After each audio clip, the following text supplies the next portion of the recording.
తనదైన శైలిలో తిరిగి శుభ్రతకు కానీ క్రమశిక్షణకు కానీ మరి సమస్యలకు కానీ తనదైన శైలిలో నడుపుతున్నటువంటి మన కమిషనర్ గారికి గతంలో ఎన్నో కోట్ల రూపాయలు వెచ్చించి మరి డాబర్ ఇండియా నుంచి బలకరమైనటువంటి కొన్ని మందులు తెప్పించి ఇచ్చినటువంటి నిత్యం సేవ అంటూ తిరుగుతున్నటువంటి దానికోసం ఎప్పుడు నెట్లో చూస్తూ ఎవరు సహాయం చేస్తారు, మనం పేదవారికి, ముసలివారికి, దిక్కులేని వాళ్ళకి, అనాథలకు, అభాగ్యులకు, అభ్యాగతులకు ఎప్పుడు సహాయం చేద్దామని చూసేటువంటి కెనడే గారికి, అలాగే మేము ఏ కార్యక్రమం పెట్టినా నేనున్నాను మీ పక్కన అని అంటూ తనదైన శైలిలో సేవలు అందిస్తూ ఒక ఫోటోగ్రాఫర్గా కాకుండా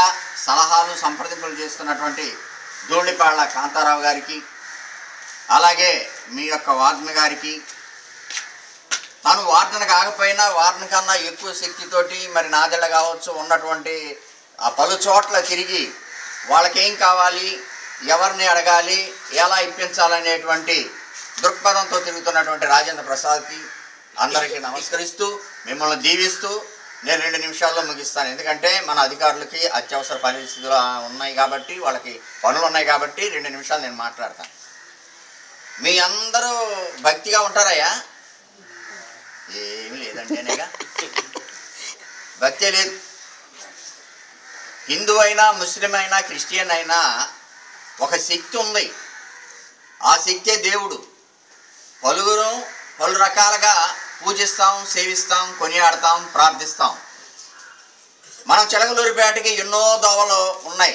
అటు గంగనపాలెం నుంచి ఉంది, ఇటు ఏలూరు నుంచి ఉంది, ఇటు పశువర్తి నుంచి ఉంది, అటు మురిగిపూడి నుంచి ఉంది. ఇవన్నీ కూడా చిలకలూరిపేటకి చేరే స్థానాలే. ఆ స్థానాలు సరైన దోవలో నడవాలి మనం, అవునా? ముళ్ళకంపల్లో నడవకూడదు.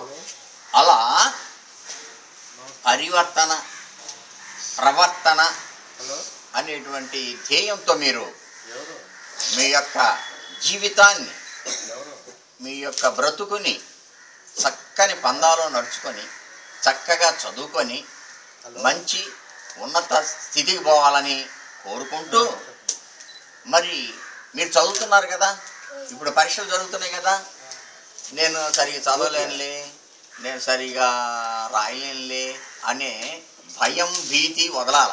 ఎందుకంటే ఒక చిన్న కథ చెప్పి ముగిస్తాను. ఒక దేవాలయంలో